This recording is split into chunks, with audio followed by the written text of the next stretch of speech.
భీకరంగా సాగుతోన్న తరుణం. శ్రీరామచంద్రుని సారథ్యంలో వానర సైన్యంతో విజృంభిస్తూ లక్ష్మణస్వామి తనతో పోరాటం చేస్తోన్న రావణుడి కుమారుడు ఇంద్రజిత్ తలని బాణంతో ఒక్క వేటుతో వేరు చేశాడు. ఇంద్రజిత్ మరణం విన్న రావణుడు ఆవేశంతో ఊగిపోయాడు. ప్రతీకారం కోసం పాతాళ లోకాధిపతి తన సోదరుడు అయినటువంటి మహిరావణుడి సహకారం కోరాడు.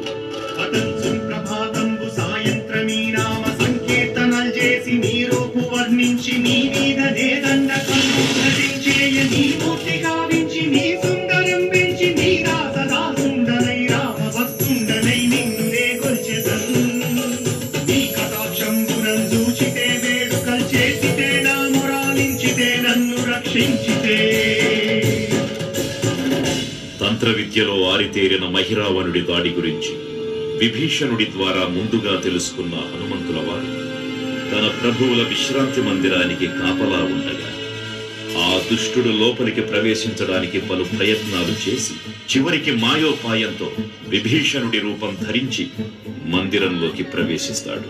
నిద్రిస్తున్న రామలక్ష్మణులను అపహరించి పాతాళ లోకానికి తీసుకుని పోతాడు.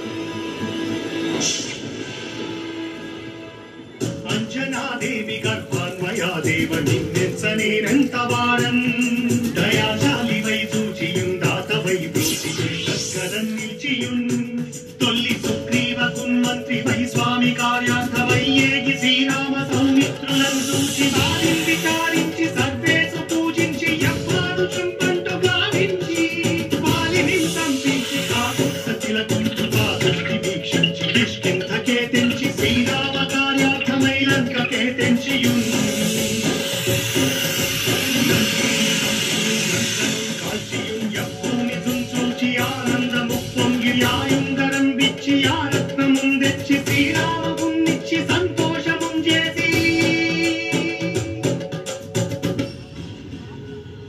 తన ప్రభువులను కాపాడుకోవడానికి వాయువేగంతో పాతాళ లోకానికి చేరుకున్న ఆంజనేయ స్వామికి సగం మొసలి సగం వానర రూపంలో ఉన్న వింత జీవి ముఖద్వారం వద్ద కాపలా కాస్తూ కనిపిస్తుంది. ఆ జీవి మకరధ్వజుడు అనే తన పుత్రుడని మహాసముద్రాన్ని దాటుతుండగా నీటిలో పడ్డ తన వేద వింటూ ఒక మొసలి గ్రహించడం వల్ల జన్మించాడని తెలుసుకుని ఆశ్చర్యపోతాడు హనుమంతుల వారు. తన పుత్రుడిని యుద్ధంలో ఓడించి పాతాళ లోకంలోకి ప్రవేశిస్తాడు.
పాతాళలోకంలో అడుగుపెట్టిన పవనపుత్రులు మహిరావణ మరియు అహిరావణ సోదరులతో భీకర పోరు.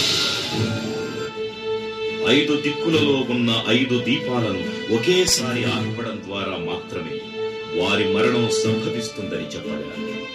అప్పుడు మహాబలి 5 ముఖాల ధారణ చేసి పంచముఖ ఆంజనేయునిగా అవతరించి ఏకకాలంలో 5 దీపాలను ఆర్పివేసి ఆ దుష్ట సోదరులను తుదముఖిస్తారు.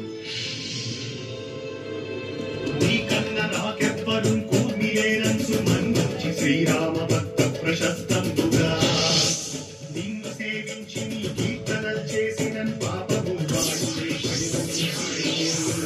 రాజ్యములు కల్పునే సామ్రాజ్యములు కలుగు సంపత్తులు వాదనాకారయో యోగీర నీవే సమస్తం బ్రహ్మ మంత్రం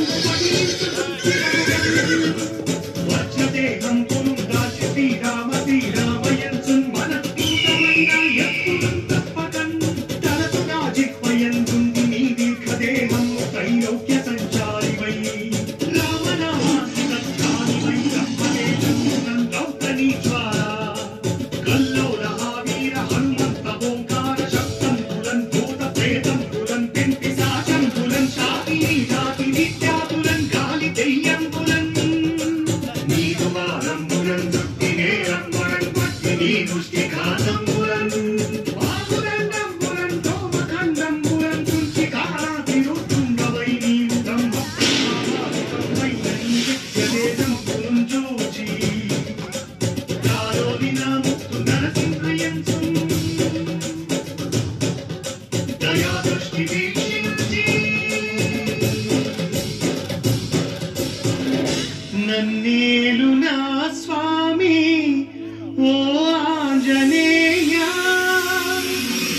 నమస్తే సదా బ్రహ్మచారి